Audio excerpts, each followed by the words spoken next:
ഞാൻ ഇടയ്ക്കൊക്കെ എൻ്റെ ചാനലിൽ കുക്കിംഗ് വീഡിയോസ് ഇടുന്നതുകൊണ്ടാവാം എനിക്ക് കുക്കിങ്ങിനെ കുറിച്ചൊരു എൻക്വയറി വന്നത്.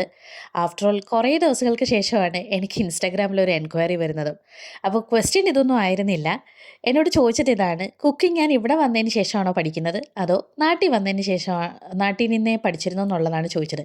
ആ സവാള എൻ്റെ അഹങ്കാരം കൊണ്ട് കയ്യിൽ നിന്ന് പോയതാണ് കേട്ടോ. അപ്പോൾ നമ്മൾ പറഞ്ഞു വന്ന കാര്യം പറയാം. അഹങ്കാരത്തിനൊരു കുറവുമില്ല, വീണ്ടും ഞാൻ ശ്രമിച്ചു നോക്കിയതാണ് കേട്ടോ. ആ അപ്പോൾ കുക്കിംഗ് എപ്പോൾ പഠിച്ചു എന്ന് ചോദിച്ചു കഴിഞ്ഞിരുന്നാൽ അതൊക്കെ പറയണമെന്നുണ്ടെങ്കിൽ കുറച്ച് വർഷം പിന്നോക്കം പോകേണ്ടി വരും കേട്ടോ. കുറച്ച് നൊസ്റ്റാൾജിയയാണ്. ഞാനൊരു സിക്സ്ത്തിലോ സെവൻത്തിലോ ഒക്കെ പഠിക്കുന്ന സമയത്ത് തന്നെ അമ്മയുടെ കൂടെ അസിസ്റ്റൻ്റായിട്ട് ഞാൻ കൂടുമായിരുന്നു. എന്ന് വെച്ചിരുന്നാൽ അന്ന് ഉള്ളി പൊളിക്കലും വെളുത്തുള്ളി പൊളിക്കലും ഒക്കെയാണ്. ചിലപ്പോൾ എന്തെങ്കിലും പച്ചക്കറി അരിയാനോ അതൊക്കെ വളരെ റെയറായിട്ടാണ്. എന്നാലും അസിസ്റ്റൻ്റായിട്ട് ഞാൻ കൂടെ തന്നെ കാണുമായിരുന്നു. ഒന്നും അറിയാൻ വയ്യാന്നുണ്ടെങ്കിലും അന്നത്തെ ചാനലിലൊക്കെ ഈ കുക്കറി ഷോ കാണിക്കുമായിരുന്നു. ജഗതി ശ്രീകുമാറിൻ്റെ മോളുടെ കുക്കറി ഷോ ഒക്കെ അതിൻ്റെ സ്ഥിരം പ്രേക്ഷകയായിരുന്നു അന്ന് ഞാനൊക്കെ. അപ്പോൾ അത് കണ്ടിട്ട് അമ്മ അടുക്കളയിൽ കുക്ക് ചെയ്യുമ്പോൾ ഞാനും കൂടെ സൈഡിൽ നിന്ന് ഇതേപോലെ, അതായത് ഒരു ചാനലിലൊക്കെ അവതരിപ്പിക്കുന്നത് പോലെ അന്ന് ചുമ്മാ അഭിനയിച്ച് കാണിക്കുമായിരുന്നു. പക്ഷെ അന്ന് ഞാൻ വിചാരിച്ചില്ല കേട്ടോ, ഇത്രയും വർഷം കഴിയുമ്പോൾ ഞാനിങ്ങനെ ഒരു ചാനൽ തുടങ്ങുമെന്നും ഈ കാര്യങ്ങളൊക്കെ നിങ്ങളോട് ഷെയർ ചെയ്യുമെന്നും എൻ്റെ ലൈഫ് സ്റ്റൈൽ വ്ളോഗൊക്കെ നിങ്ങളെ കാണിക്കുമെന്നും യാതൊരു എക്സ്പെക്റ്റേഷനും ഉണ്ടായിരുന്നില്ല കേട്ടോ.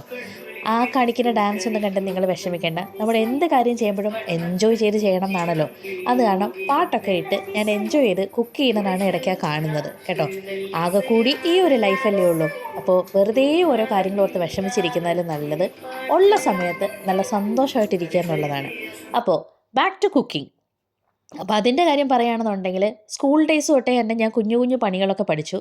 പിന്നെ വളർന്നപ്പോൾ പണിയുടെ തോത് കൂടി വന്നു. പിന്നെ ഞാൻ അത്യാവശ്യം കുക്കിങ്ങൊക്കെ ചെയ്യുന്ന ഒരു രീതിയിലായിട്ടാണ് ഞാൻ യു എയിലേക്ക് വരുന്നത്.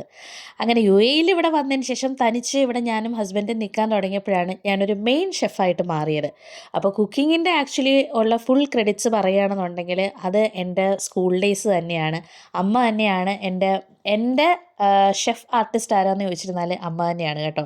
പിന്നെ ആ സമയത്ത് അന്നത്തെ ആ ഒരു സമയങ്ങളിൽ നമ്മൾ ഒരുപാട് കല്യാണങ്ങൾക്കൊക്കെ പോകുമായിരുന്നു. അതൊക്കെ ഭയങ്കര നൊസ്റ്റാൾജിയാണ് കേട്ടോ. ഇപ്പോൾ ആ കുക്കിങ്ങിൻ്റെ അന്നത്തെ ആ കാലഘട്ടം പറഞ്ഞു വന്നപ്പോൾ ഞാൻ പറഞ്ഞതാണ് കേട്ടോ. അന്ന് ഞാനും അമ്മയും കൂടെ അവിടെ ഈ അടുത്തുള്ള കല്യാണങ്ങൾക്കെല്ലാം പോകുമ്പോൾ അതൊക്കെ ഭയങ്കര മെമ്മറീസാണ് ഇന്നതെല്ലാം.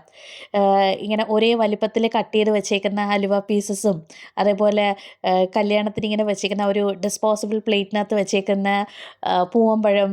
പിന്നെ ദേശീയ ഭക്ഷണമാണ് പൊറോട്ടയും മുട്ടക്കറിയും, അല്ലെങ്കിൽ പൊറോട്ടയും ചിക്കൻ കറിയും. അന്ന് ഫ്രൈഡ് റൈസ് ഒന്നും ഇത്രയും കോമൺ ആയിട്ട് വന്നിട്ടില്ല. അപ്പോൾ കഥ പറഞ്ഞിരുന്ന് സമയം പോയത് അറിഞ്ഞില്ല. ഇതൊക്കെയായിരുന്നു ഇന്നത്തെ എൻ്റെ ഊടിനുണ്ടായിരുന്നത്. നിങ്ങൾ കണ്ടു കാണുമല്ലോ. അപ്പോൾ എല്ലാവർക്കും നല്ലൊരു ദിവസം ആശംസിക്കുന്നു. Happy day.